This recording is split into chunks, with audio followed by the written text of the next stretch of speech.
of all, let me just say thank you to Reverend Sharpton for all the work that he's done in the community, all the work that he's done for us individually, personally, and the way he's reached out and touched not only all of us in this community, but all of us nationwide. Good.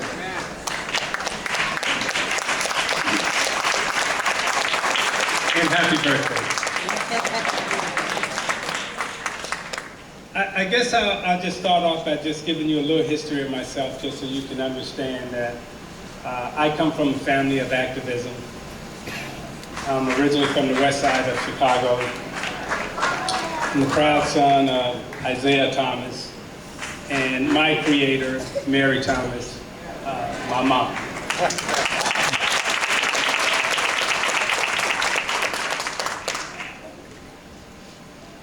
My mom actually was the one who introduced us into activism, fighting for our country, fighting for our rights, fighting to be a part of the fabric of this United States Constitution, of this place we call America. We didn't have nannies, we didn't have babysitters, so consequently my mom took me to every march. And one of the first marches that she took me to was the Cicero March, that if some of you are old enough in this audience in Chicago, they call it the Cicero Riots. And watching my mom, watching my dad stand there, strong, fighting, not necessarily for themselves, but fighting for us to be in a room like this today, and be able to share that and speak for each other. My mom also worked with Fred Hampton when the Black Panthers came to Chicago. Yes, I was one of the recipients of the free breakfast program that they started in Chicago.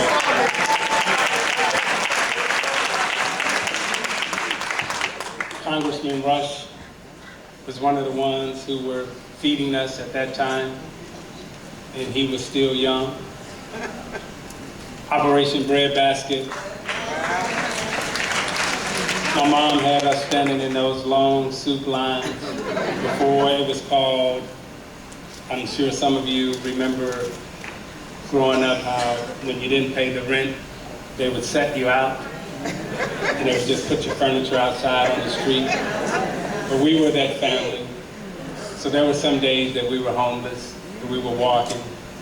And had it not been for Reverend Jesse Jackson, Operation Push, feeding us in those long, cold, hungry nights, who knows where I would be today. So,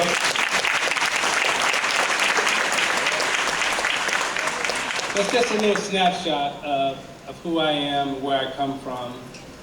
And when Martin Luther King moved to Chicago, he literally moved 4 blocks from my house, right off of Hamilton and Congress. Fred Hampton, when he was assassinated in '69, we went to the funeral, and my mom made sure we went to the funeral. Thank you. No, thank you. Is Reverend Daltrey in the house tonight?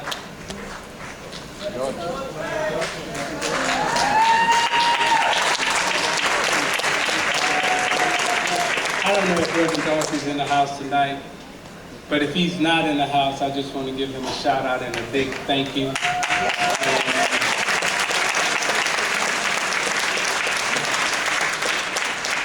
And for passing the torch and raising up another bishop and Reverend Leah Daltrey, who will carry on the work.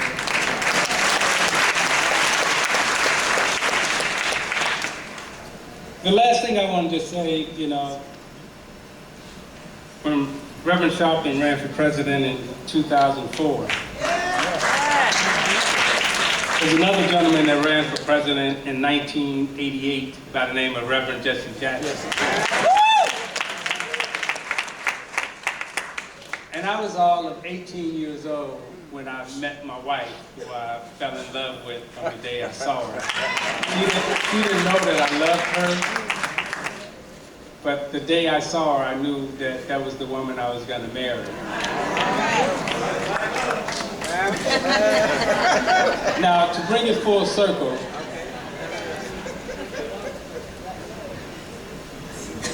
her father, Gordon Kendall,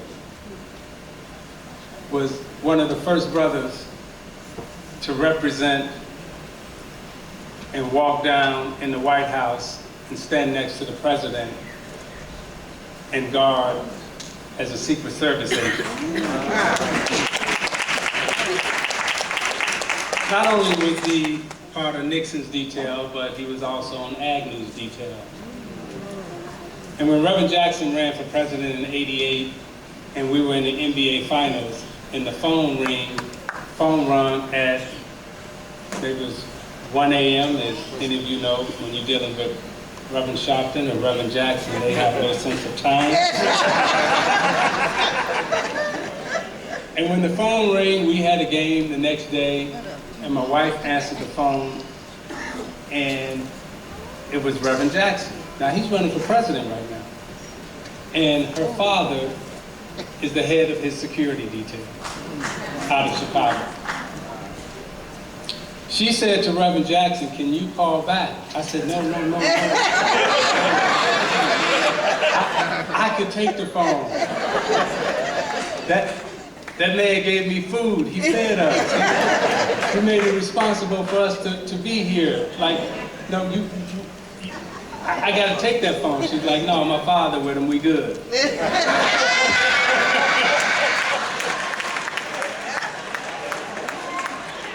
So, every triumph that I've had since 18, I have not had one triumph in my adult life that hasn't included my wife, Lynn.